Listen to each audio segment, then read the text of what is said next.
마지막 도시이자 주제인 세 번째, 바로 이제 장강의 하류, 바로 오나라 문화권의 중심지였던 바로 남경이라고 할 수 있는 거죠.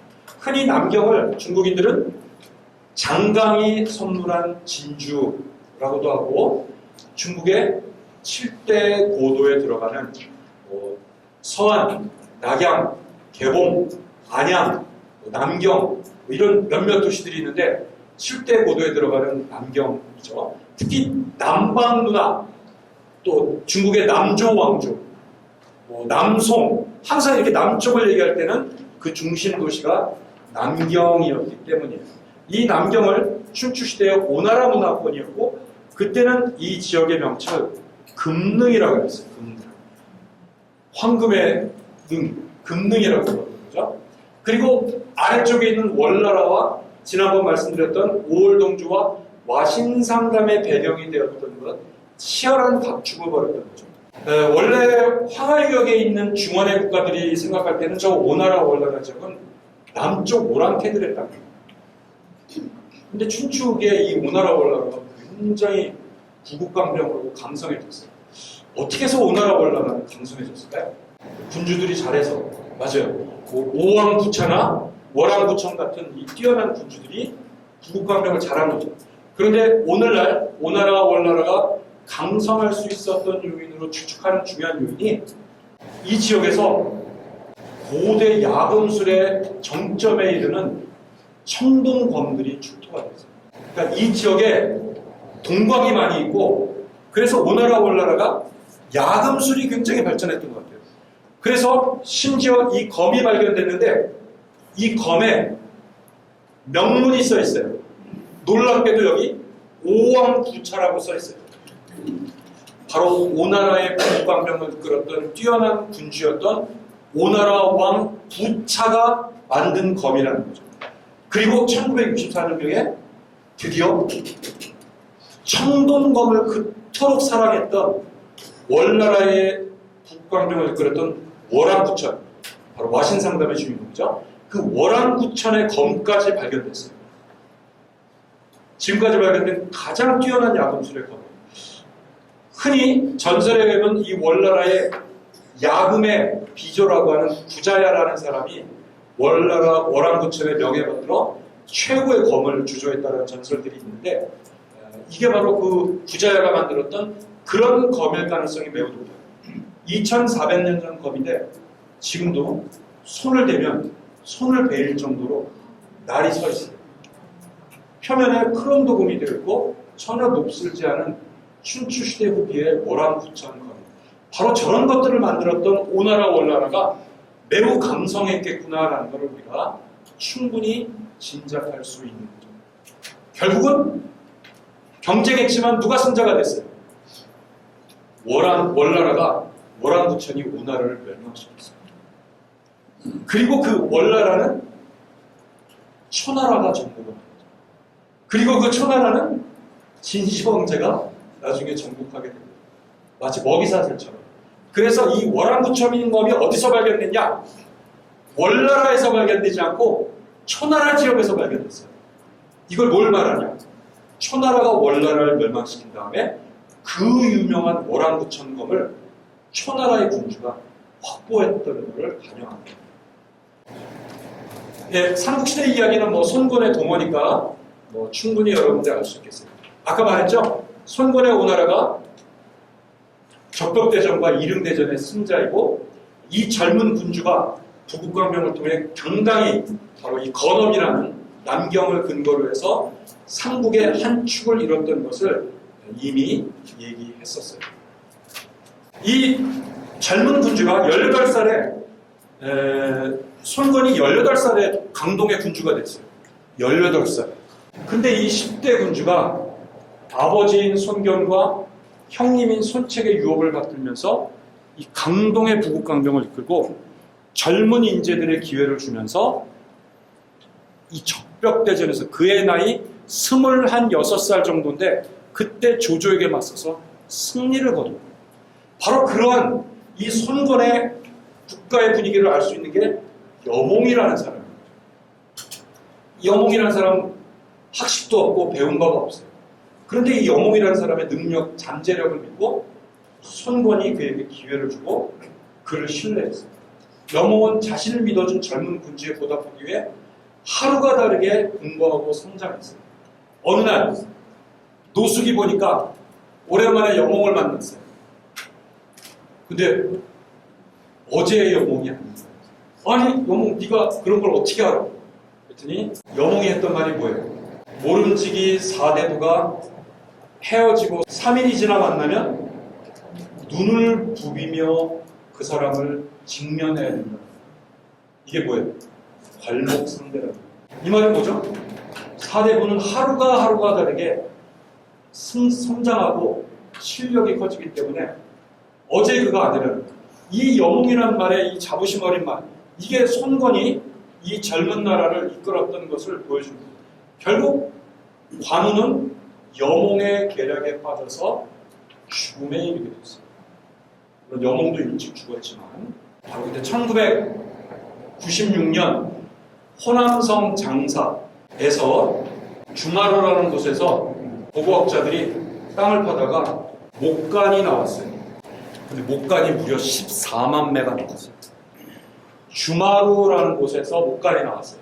14만 매에 300만 자의 글자예요. 여러분 우리나라 한반도에서 지금까지 출토된 목간이나 주간이 몇 개나 될 것 같아요? 한반도에서 발견된 목간이 1000개 정도예요. 지금까지. 중국은 땅 파면 몇만 개가 그냥 막 나와요. 지금 발굴할 때 이건데 이거예요. 근데 놀랍게 여기에 가화6년이라고 나왔어요. 가화6년. 깜짝 놀랐어요. 가화라는 연호를 쓴 시대가 언제냐. 그리고 여기 발견된 지역이 호남성 장사예요. 가화6년.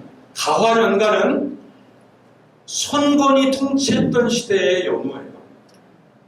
바로 232년에서 238년 요 기간이 가화년간이에요.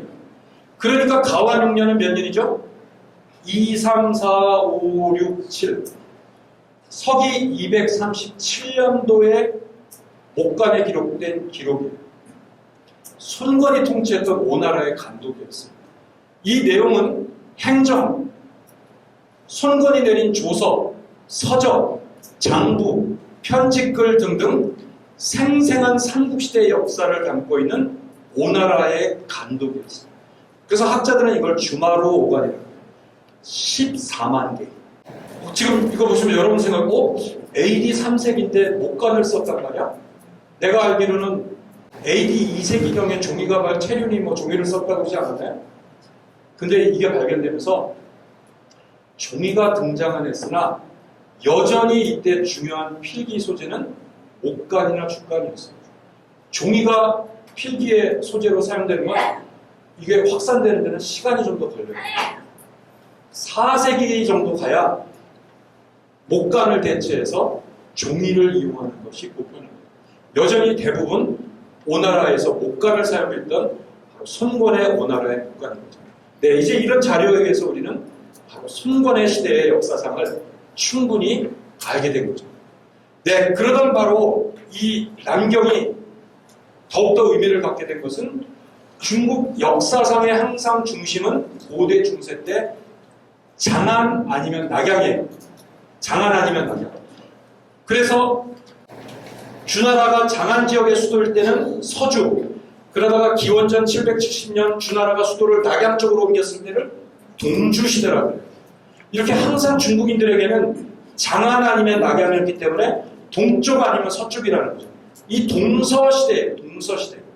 그런데 삼국시대를 조조유비 손권도 아니고 누가 결국 천하를 통일하죠? 조조 위나라의 건신이었던 사마의가 후대파를 통해서 권력을 찬탈하고 그의 아들과 손자 때 가서 280년 천하를 통일했어요.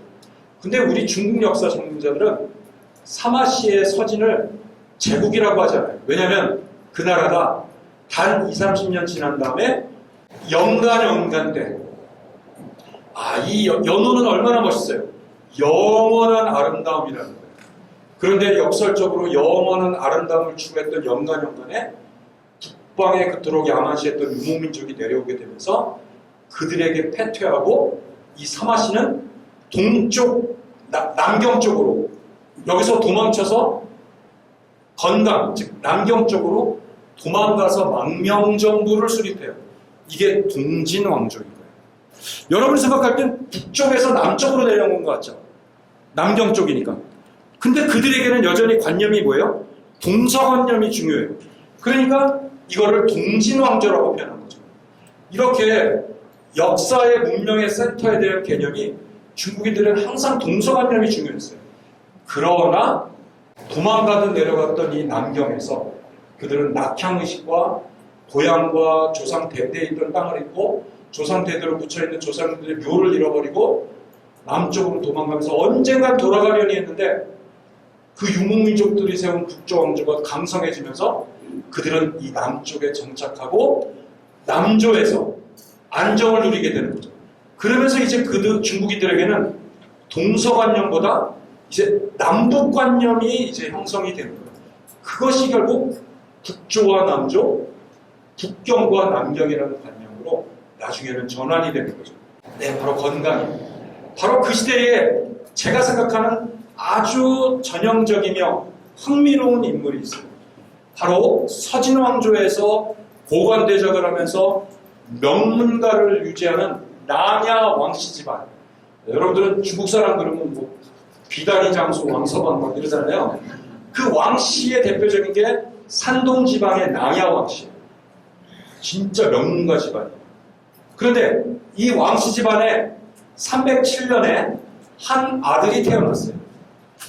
근데 이 아이가 어릴 때 10대 나이에 얘가 태어난 애가 영간영간이란 말이에요. 영간영간 때 태어났어요. 참 이 사람의 운명이 영원한 아름다움을 지향했던 영간영간에 태어났는데 10대 나이 때 자기 나라가 북방의 오랑캐들에게 패토당하고 황하유욕을 뺏기고 이 왕조가 남경 쪽으로 도망간 거예요.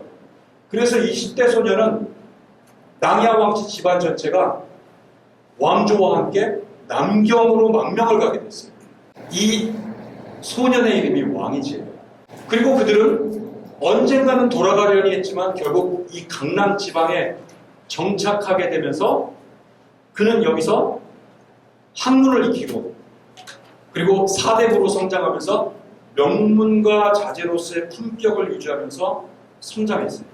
그런데 이 사람이 유독 관심을 갖고 어릴 때부터 집착했던 게 붓글씨예요.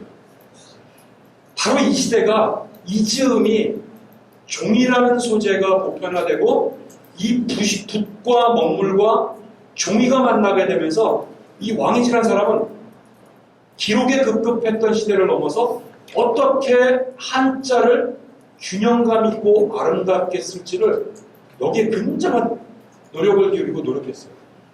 이 사람을 가르쳐 훗날 서성이라고 부르는 왕이지가 된 거죠. 이런 배경에는 좀 비극적이지만 왕조가 몰락하면서 남쪽으로 내려가면서 새로운 문화를 맡게 되고 이런 걸 가리켜 청담의 문화라고 해요. 왕이지는 7살 때부터 학문과 특히 서예에 심취했어요.